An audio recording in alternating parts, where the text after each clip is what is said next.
$40 billion. For that money, young mistresses turned his home into a fortress, cutting him off from his family. For that money, his own daughter started a war, exposing the humiliating details of his decaying body for the whole world to see. While the world only saw numbers and reports, behind the walls of his mansion, the filthiest circus in history was unfolding. Lawyers, lawsuits, bribed caregivers, and a king trapped in his own body. This is the story of how immense wealth devours everything human, turning love into a transaction and family into a pack of wolves. If you found the video helpful or interesting, please subscribe to the channel and hit the like button. We'd really appreciate it. Empires are not built on dreams. They are erected on the bones of ambition, cemented with fear, and polished to a gleam with the tears of others. In the very heart of Beverly Hills, behind high, impenetrable hedges, stood a mansion that looked more like a fortress. This was not a home, but a monument to power, raised by a man who for decades had held an entire media universe in his fist. His name, Sumner Redstone, was synonymous with strength, a ruthless grip, and almost mythical wealth. But inside this gilded mausoleum, it was no longer a titan who lived, but his shadow. The air in the rooms was thick and sterile, filled with the quiet beeping of medical equipment. Every sound was measured, every step of the staff calculated. The patriarch, bound to his chair, was locked in the prison of his own body. His mind, once sharp as a blade, now wandered in a fog, and the voice that made boards of directors tremble had fallen silent forever. He was a captive in his own kingdom, a mute witness to how the thing he had spent his life building was beginning to come apart at the seams. Power is a drug, and Sumner was addicted to it until his last breath. He could not speak, but his eyes still burned with the fire of control. He saw everything, understood everything. He could feel his empire, his legacy, becoming prey.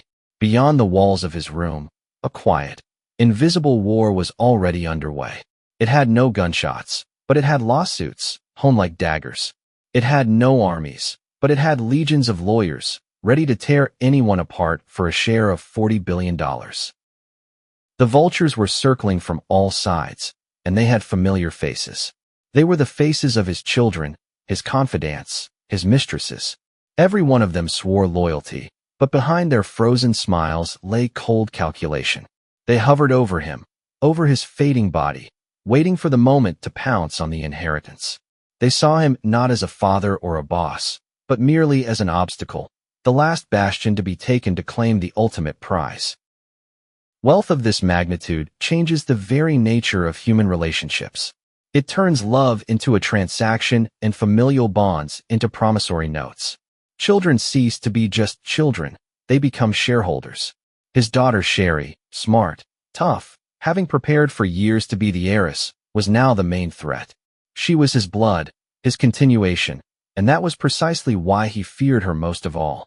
In her eyes, he saw the same hunger that had once driven him to the top.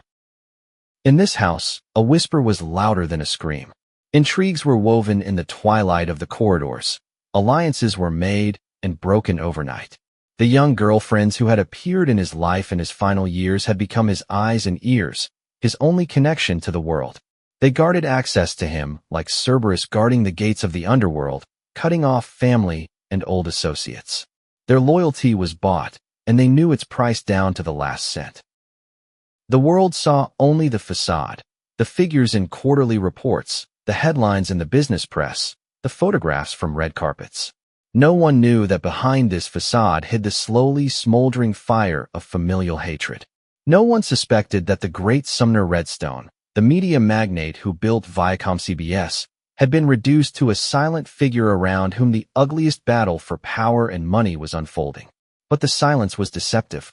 It was the silence before the storm, a storm that was about to break and sweep everything away in its path, exposing the rotten core of a great dynasty. Heirs are a mirror in which a dynasty sees either its immortality or its decay. For Sumner Redstone, his own daughter Sherry was a distorted reflection, a reminder that his time was running out. She was smart, calculating, and possessed the same iron will that he did. For years she had waited in the shadow of his throne, at times brought close by fatherly grace, at others cast away by his paranoia. This dance was the endless, exhausting ritual of their relationship, where love and hate were tangled in an inseparable knot. He saw in her eyes not devotion, but hunger, the very same hunger that had driven him to sink his teeth into the throats of his competitors and build an empire. But he had no intention of sharing. Power is not handed down like a country house. It is torn from weakening hands. And he, even as a ghost in his own palace, had no intention of loosening his grip. He preferred to surround himself with those whose loyalty had a clear monetary equivalent. It was then that they appeared in his life. Two women whose youth and feigned concern became a shield, walling him off from the entire world. They became his caregivers, his confidants, his voice. They decided who could enter his chambers, what papers would be placed on his desk, what news would reach his ears. They turned the mansion into an impregnable citadel, and him into its most valuable prisoner. Sherry and the rest of the family found themselves outside the gates. Any attempt to break through this blockade was met with a polite but impenetrable refusal. Father was ill. He needed rest. These words, spoken with a saccharine smile, were worse than a slap in the face to Sherry. She saw how strangers' hands were managing her father's fortune, her future, her legacy. She watched as millions of dollars flowed out for diamonds, designer outfits, and lavish gifts. But the worst was yet to come. Using their influence, these women turned the father against his daughter. They whispered to him of her conspiracies, her impatience, her thirst for power. And he believed them. His fading mind clung to these poisonous words. He began a public war against his own blood.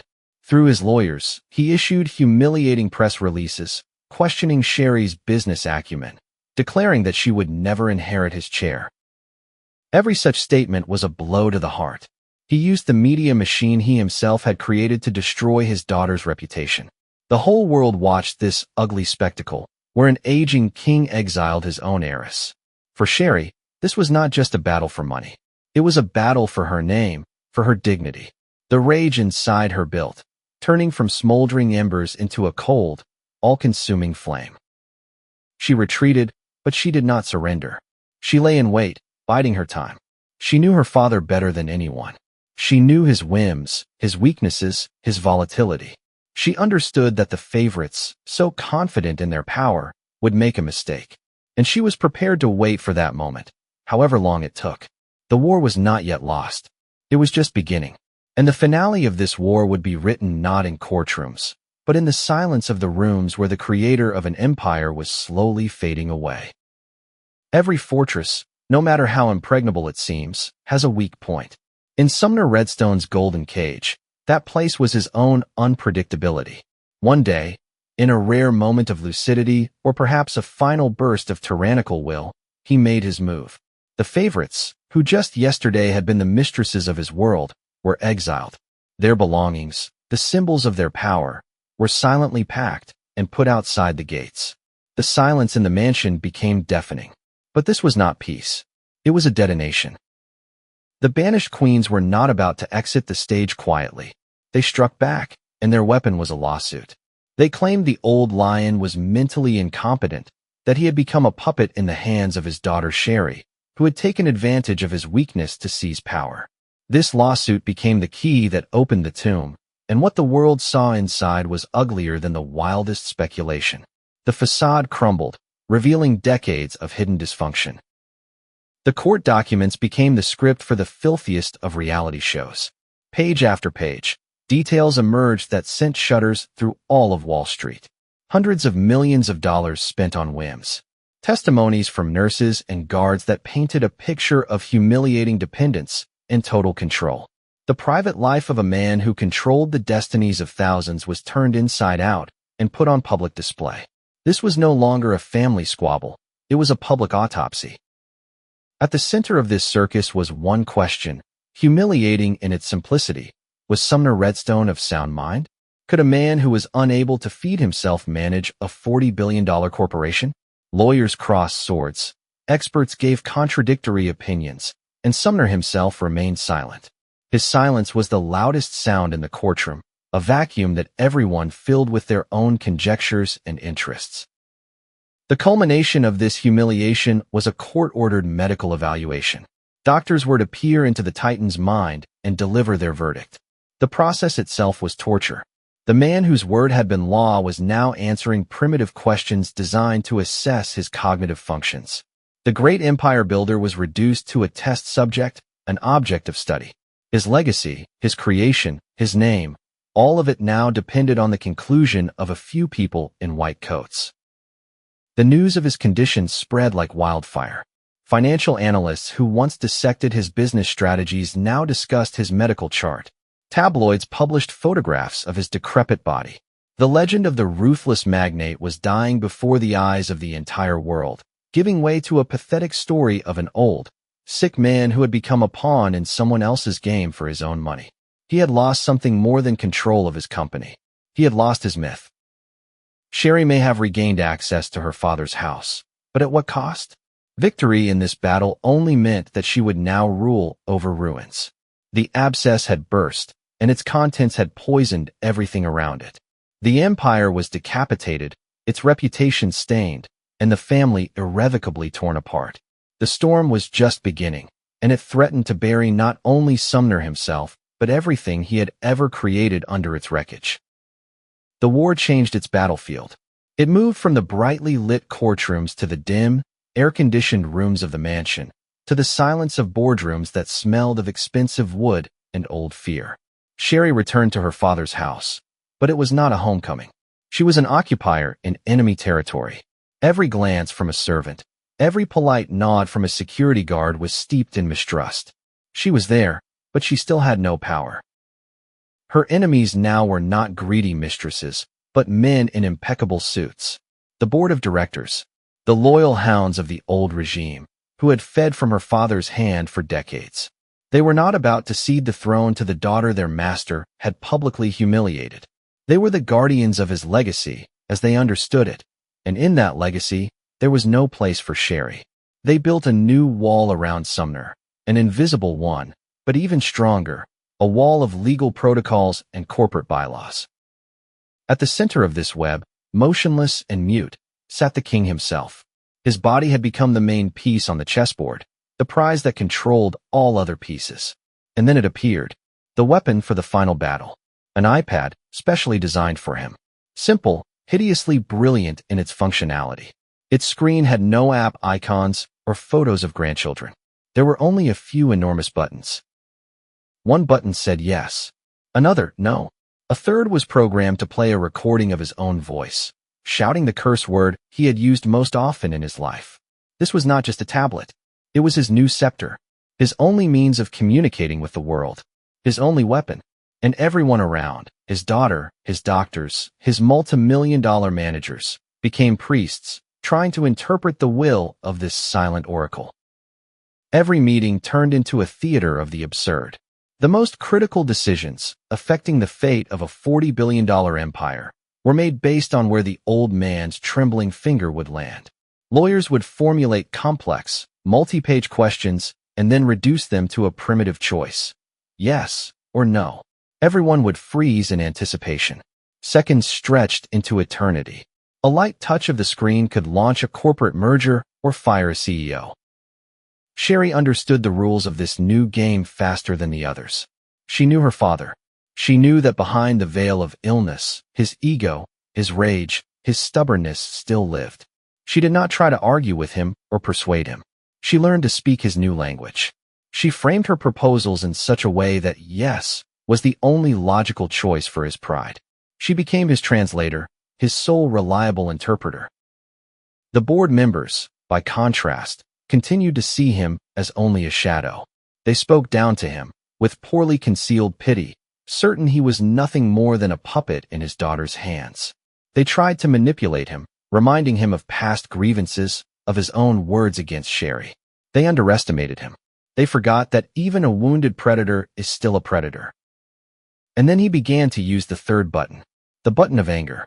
In response to their condescending smiles and legal tricks, the booming, recorded roar of the old Sumner would erupt from the iPad speakers. It was not just a curse.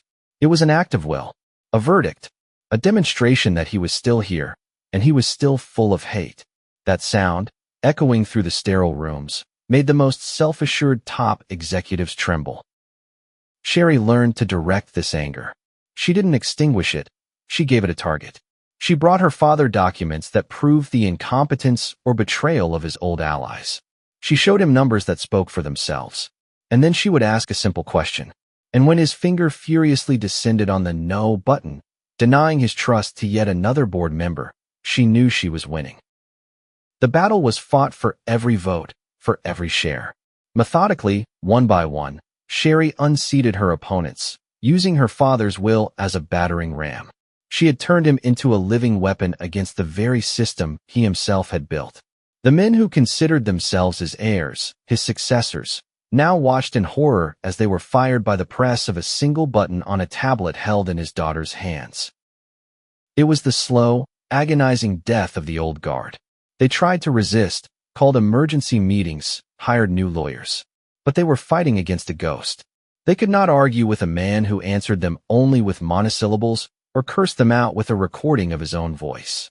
Their power, built on complex intrigues and decades-long alliances, crumbled to dust before this primitive, indisputable will. The climax came in the year 2019. Sherry managed to initiate the merger of the two fractured parts of the empire, Viacom and CBS, a move the board had desperately resisted. This was her final move, checkmate. It required her father's final and irrevocable approval. Everyone gathered in his room, which had become both a courtroom and the field for the final battle. The air was electric. The opposing lawyers presented their arguments, appealing to his past, to his mistrust of his daughter. Then Sherry spoke. She did not say much. She simply placed the iPad before him. This time, there was only one question. A question about the future of his life's work. His hand rose slowly, agonizingly slowly. All eyes were fixed on it. His finger hovered over the screen, and it came down on the yes button. A silence fell over the room. The war was over. The old king had, with his own hands, passed the crown to the one he had for so long rejected. He sat in his chair, depleted, silent, having executed his final will. Victory has its own sound, a sound unlike any other. It is not the crash of cymbals or the ecstatic cheers of a crowd. It is the deafening silence that falls after the last shot has been fired. The day Sumner's finger came down on the yes button, it was precisely that kind of silence that filled the room. The air, moments before electrified to its limit, suddenly became dense and still. The enemies were vanquished. The crown had passed from one hand to another. But no one was celebrating. This was not a coronation, but rather the changing of the guard at the entrance to a mausoleum. Sherry Redstone ascended the throne. She took her place as chairwoman of the board of the merged Viacom-CBS Corporation. She sat in the very chair from which her father had dictated the fortunes of the media world for decades. Now his portrait hung on the wall, gazing down at her with a cold, inscrutable expression. The old guard was swept away. New faces, loyal to her, filled the key positions. The empire functioned like a well-oiled machine, but its heart had been removed and replaced with a cold and efficient processor. And the old king lived out his days in silence. His mission was complete. The iPad, his final weapon, lay unused on a nightstand, its screen dark. It was no longer needed. He had ceased to be a piece on the board, becoming the board itself, upon which the game had been played. His days devolved into an endless series of procedures, feedings, changes of linen. He was alive, his body functioned, but the spirit, that indomitable force that had driven him his entire life, had left him. He had become a living relic, an exhibit in his own museum.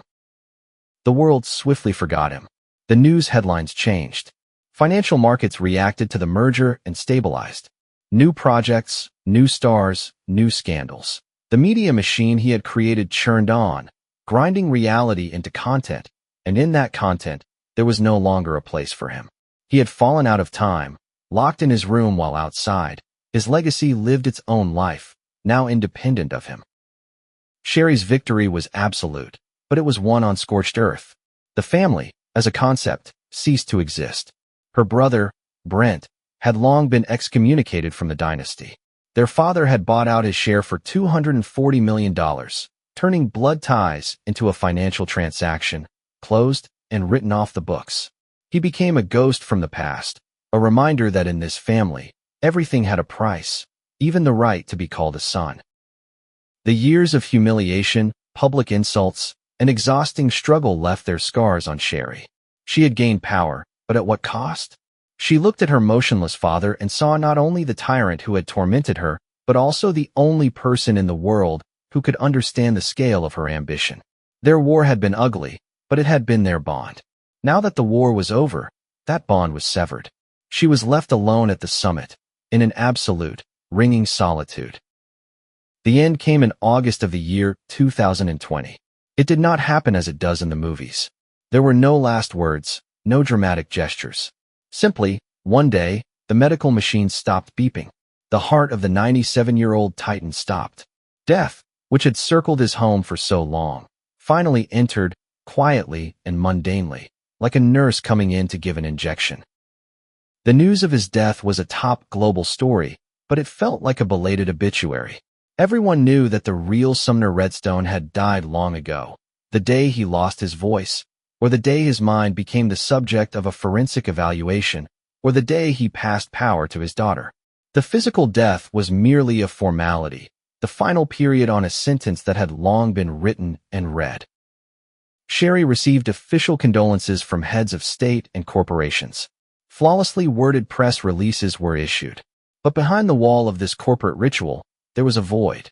She had gotten everything she wanted. The empire was hers. But now she was fated to rule alone, bearing the full weight of the crown she had torn from her own father's head. She had won his game, but now she would have to play it to the very end, knowing that the price of this game is always higher than one can ever imagine. A throne is not just a chair. It is a vacuum that sucks everything human out of you, leaving only a function, a symbol, a cold statue at the top of a pyramid. Sherry Redstone sat in her father's office, and the silence pressed down on her more heavily than the screams during the fiercest battles. The war was over. She had won. But now, in this deafening quiet, she began to understand that, in reality, everyone had lost. Victory, it turned out, was just another name for loneliness. She had gotten everything she had dreamed of, and more. Control of a media empire that defined the culture of an entire planet. Power before which politicians and competitors trembled. Wealth that was impossible to comprehend. But every document she signed, every decision she made, only underscored the emptiness around her. She was surrounded by an army of lawyers, assistants, and vice presidents, but she was utterly alone. Family had become a legal term, a collection of trust funds and non-disclosure agreements.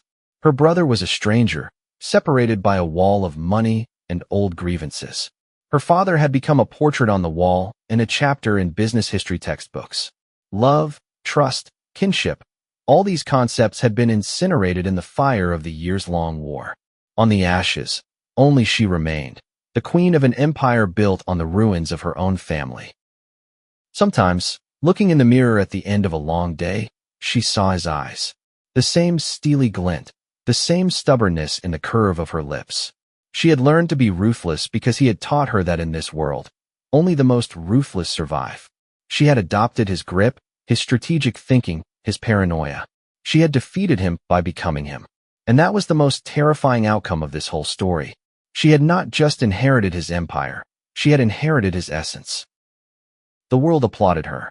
Her story became a legend of a strong woman who had won back what was rightfully hers. Magazines put her on their covers. Business schools studied her case.